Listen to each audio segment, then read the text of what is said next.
Good evening, I'm Grace Brister. The Crimson Tide had its first football scrimmage of fall camp. Alabama head coach Nick Saban says that he saw a lot of positive aspects in his team, as well as areas the team needs to improve on. Saban said that the scrimmage started with a lot of energy, and as the game went on, he said that the team needs to work on sustaining that energy, changing their mindset, and staying focused. Saban says that he is not disappointed in the team at all, and the mistakes he did see are correctable. And I think the number one thing that you want all players to do after the first scrimmage is say, this is a chance for me to self-assess. Self-assess my conditioning level, my ability to sustain, my mental toughness to be able to play the next play and continue to play with the kind of intensity that's going to help me play with winning football. And am I a responsible, accountable player that everybody can count on to go out there and do my job in an effective way? I'm sort of okay with where we are. But also very much enthused about the challenges that we have to try to work to get guys better so that we have more guys that can play winning football. Kyrie Jackson is competing for cornerback, but he did not play in the scrimmage today because of a minor groin injury. But Coach Saban says that hopefully it won't keep Jackson out long. Antonio Kite has been moved from safety to cornerback, and Saban said it is his most natural position. More recruiting news, three-star offensive lineman Raymond Polito committed to the University of Alabama today. The 6'6", 345-pound tackle out of Apple Valley, California, chose the Tide over Oregon, Louisville, Arizona, and UCLA. Polito is currently rated as the number 39 offensive tackle in the country.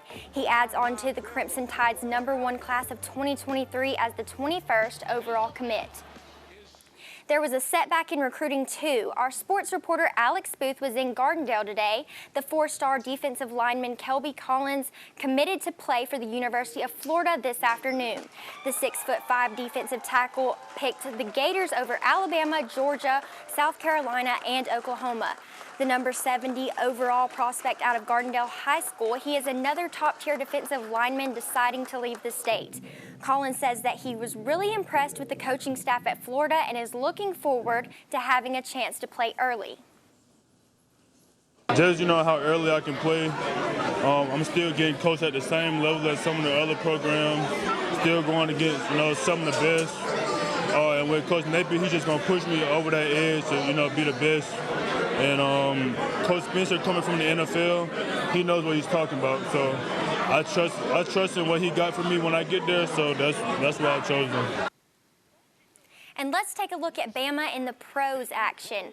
Right here we have former Alabama running back and rookie for the Washington Commanders, Brian Robinson Jr. getting his first professional touchdown. It was the first preseason touchdown in Commanders history. But the Commanders would go on to lose to the Carolina Panthers 23-21. Former Alabama quarterback and current Philadelphia Eagles quarterback Jalen Hurts took a nasty hit in Friday night's preseason action against the Jets. The defender that delivered the hit was linebacker Quincy Williams, the brother of former Alabama defensive tackle Quinnen Williams. The hit was called for unnecessary roughness, but it did not keep Hurts down. He went on to score the first touchdown of the game, going 6 for 6 and 80 yards with a perfect passer rating on his only drive of the night. Last night, Alabama basketball wrapped up their foreign tour in Paris with a win over the number 29th FIBA-ranked Chinese national team. 5 Crimson Tide players scored in double figures, with freshman Brandon Miller leading the way with 21 points. Noah Clowney also had an impressive day as he posted a double-double, getting 11 points and grabbing 10 rebounds. And let's head out to Miami for Game 1 of the doubleheader between the Braves and the Marlins. In the top of the 4th, Chadwick Tromp hits it past the third baseman, and it'll go out to the outfield, and Robbie Grossman and Vaughn Grissom score, making the score 3-0 Braves. Matt Olson is 0 for 2 on the day, but he strikes this one to left field for a solo home run, making it 4-2 Braves. And continuing Braves on defense, Tromp back up to bat again, and he's going to knock it out to left field and score Michael Harris for the Braves' 5th run of the game. Braves win 5-2. The third round of the FedEx St. Jude Classic was in Memphis today. Alabama is well represented at the top of the leaderboard, with former Alabama golfer and Gardendale native Trey Mullinax tied for third as he went 4 under today and shot a 66. Sepp Straka, who lives in Hoover, Alabama, is In second place right now, under J.J. Spahn, Straka shot a 68 and went 2 under today. In addition to Mullinax, 4 other former Alabama golfers will still participate tomorrow, including Lee Hodges, Davis Riley, Justin Thomas, and Michael Thompson. That's going to do it for us tonight in sports, but stick around. WVUA 23 News at 10 will be right back.